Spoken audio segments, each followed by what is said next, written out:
मैं भले समर्थन बीजेपी का करता हूं, लेकिन मैं भाषण राहुल गांधी का ही सुनता हूं, क्योंकि राजनीति अपनी जगह है और मनोरंजन अपनी जगह।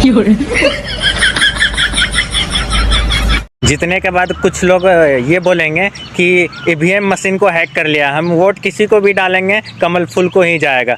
तो भाइयों, आप लोगों को जब इतना पता है कि ईवीएम मशीन हैक होता है, तो आप लोग एक अच्छा सा हैकर मंगा लो, जो कि वो हैक करके आप लोगों को जिता देंगे। क्या ज़रूरी है इतने सारे पार्टी मिलकर गठबंधन करके चुनाव करने का? एक हैकर मंगा लो, वो आप लोगों को विजयी बना देगा। आप लोग हम आम जनता को बोका चौदा समझते हैं। एक वोट की कीमत तुम क्या जानो रमेश बाबू, एक वोट की कीमत तुम क्या जानो रमेश बाबू। किसी का सिक्का चल जाता है तो किसी का पिछवाड़ा जल जाता है।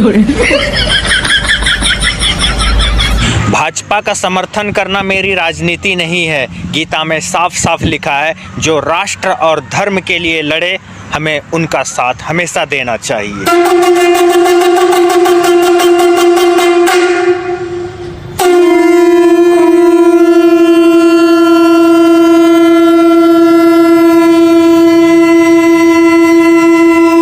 मुझको भाजपा से कुछ नहीं चाहिए, मुझको भाजपा से कुछ नहीं चाहिए, पर मुझको अंतिम सांस तक भाजपा चाहिए।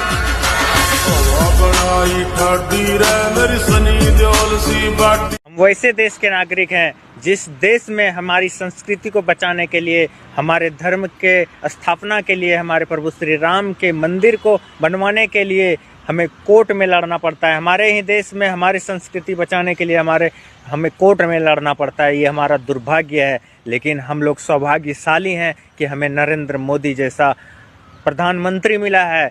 अभी राम मंदिर बना है, अयोध्या में राम मंदिर बना है, और अभी जो है वो समुद्र के नीचे गए थे द्वारिका नगरी को देखने के लिए, और अभी वो छान भी नहीं कर रहे हैं, जानकारी ले रहे हैं। अब आगे का प्लान जो है, द्वारिका में कृष्ण मंदिर बनने का जो है सौभाग्य मिलने वाला है हम देशवासियों को। तो हमें धर्म की स्थापना के लिए जो आगे बढ़े, हमें उनका साथ देना चाहिए। धर्म की स्थापना के लिए हमारे नरेंद्र मोदी जी को हमें एक बेशकीमती वोट देकर विजयी बनाना होगा। तो आप लोग उनके साथ खड़े होइए। अभी चुनाव का माहौल चल रहा है और आप लोगों में से बहुत लोग जो हैं वोट कर भी दिए होंगे, और अभी कुछ लोग बाकी हैं जो कि वोट करने वाले हैं। तो जब आप जाएं ईवीएम मशीन के पास और वोट डालने के लिए जाएं, तो एक पल के लिए आप सोचें कि आपका जो ये एक वोट जा रहा है, आपका बेशकीमती वोट, तो वो किसके पक्ष में जा रहा है, धर्म के पक्ष में या फिर अधर्म के पक्ष में। आप जो विजयी बनाने जा रहे हैं, आप राम राज्य लाना चाह रहे हैं या फिर अधर्म का राज्य लाना चाह रहे हैं। आप सोच समझकर वोट कीजिएगा इस बार, क्योंकि इस बार अगर आपने गलती की तो आपकी गलतियों की सज़ा आपके पीढ़ी को भी चुकाना पड़ सकता है। इसलिए आप लोग इस बात को ध्यान रखिएगा कि जो धर्म, जो कि हमारे राष्ट्र, हमारे देश के हित में काम करे, हमारे सनातन धर्म की रक्षा के लिए धर्म की तरफ बढ़े, हमें उन्हें वोट करना है, उनको वोट डालना। मैं किसी पार्टी से नहीं हूं और ना ही मैं किसी पार्टी का समर्थन करता हूं, लेकिन हाँ, मैं उनका समर्थन अवश्य करूंगा जो कि हमारी संस्कृति के बारे में सोचता हो, जो हमारे धर्म के बारे में बात करता हो, और जो हमारे सनातन धर्म को आगे लेकर जाता हो, जो कि हमारे भारत देश को आगे ऊंचाइयों पर ले जाना चाहता हो, हमारे प्रभु श्री राम के काम को आगे बढ़ाना चाह रहा हो, धर्म की रक्षा के लिए आगे बढ़कर हाथ से हाथ, कंधे से कंधे मिलाकर चलने का काम कर रहा हो, जो धर्म की रक्षा के लिए आगे बढ़ेंगे, हम उनको वोट करेंगे, हम उनको विजयी बनाएंगे, ताकि हमारी पीढ़ी जो है हम पर गर्व महसूस कर सके, वो हमारे ऊपर उंगली ना उठा सके कि आपकी वजह से जो है हमारे धर्म का जो है नाश हो गया। इसीलिए जो धर्म को आगे बढ़ाए, हमारे सनातन धर्म को, हमारे देश को आगे बढ़ाए, आप उनके साथ खड़े हुइए। आपका कीमती वोट उनको जाना चाहिए। धन्यवाद। कुछ लोग कहते हैं कि मोदी ने किया ही क्या है अभी तक इन 10 सालों में।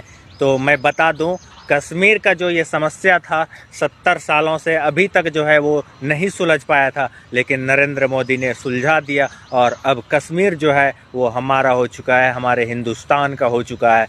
जो राम मंदिर के लिए उतना दिन से चल रहा था, 70 सालों से आज तक चला आ रहा था, वो कोर्ट में उसका बखेड़ा वो क्लियर हो गया और हमारे देश में प्रभु श्री राम मंदिर का उद्घाटन हो चुका है। और उसके बाद उन्होंने क्या नहीं किया है, हमें छोटे छोटे गांव में, कस्बे में बिजली पहुंचाई, सड़कें पहुंचाई, हमें घर दिया, हमें राशन दिया, हमें गैस दिया, हमें शौचालय दिया।